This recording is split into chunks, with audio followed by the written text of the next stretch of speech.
Texel section starts off with this monster of a ram. He's big made fleshy sheep, a favourite all the way through since he was a lamb. He's just gone over in the mouth a little bit now.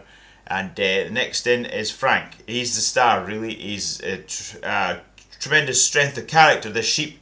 He's got a barrel of a body with width and fullness of jigget, which gives him a tremendous power, but it's still packed into what I think is the right sort of wedge shape. He's even got a right good muzzle, and I think that's what you maybe call a Texel black teardrop.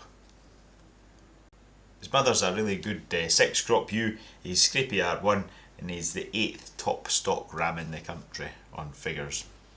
Here's a nicely put together ram, thick, massive jigget and width behind, good wedge shape, long neck, good muzzle, brings it all together with a right tup look. Where 23 is rounded, 24 is square, is wide, long and deep. And 25 is just a very nice complete sheep. He's correct, he's got a nice balance, he's a deep jigget, he's got weight and power without being too coarse. Including Dunsire's mother and his own mother, this 23 ram's got a lot of old ewes behind him too. That's the 25 ram that we're seeing side on. He's got a tick in every box in his figures, that sheep too. And then 24 is the long sheep with that wide, deep and long quarters. And a nice sort of style and outlook about him. 23 leading the show out, but he's always going to do that with that big muzzle, isn't he? There's a bold sheep here that's a good mover, number 26. And a big powerful sheep, an easy going sort of a fella, number 27. 25 and 26 should have been running together there. They're a set of twins, and you can see he's got that sort of similar balance and correctness about him, that sheep. And that's the 27 sheep on the left there. He's a big, long, powerful sheep, that chap.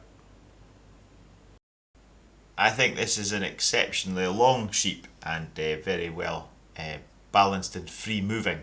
He's got a nice sort of hair about him, and but he's still got plenty of width behind.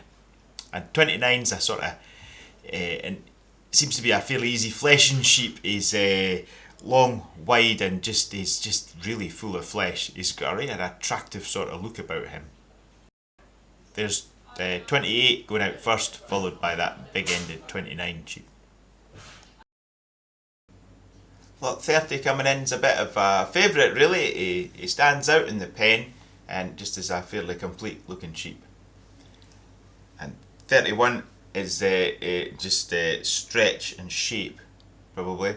He's a very long sheep and bare skinned and full of flesh. The 31 sheep's down in the pastern a bit. If you're not at the sale, you'd be better to know that. And the 30 sheep, very good handling, long, wide and full of flesh, nicely put together.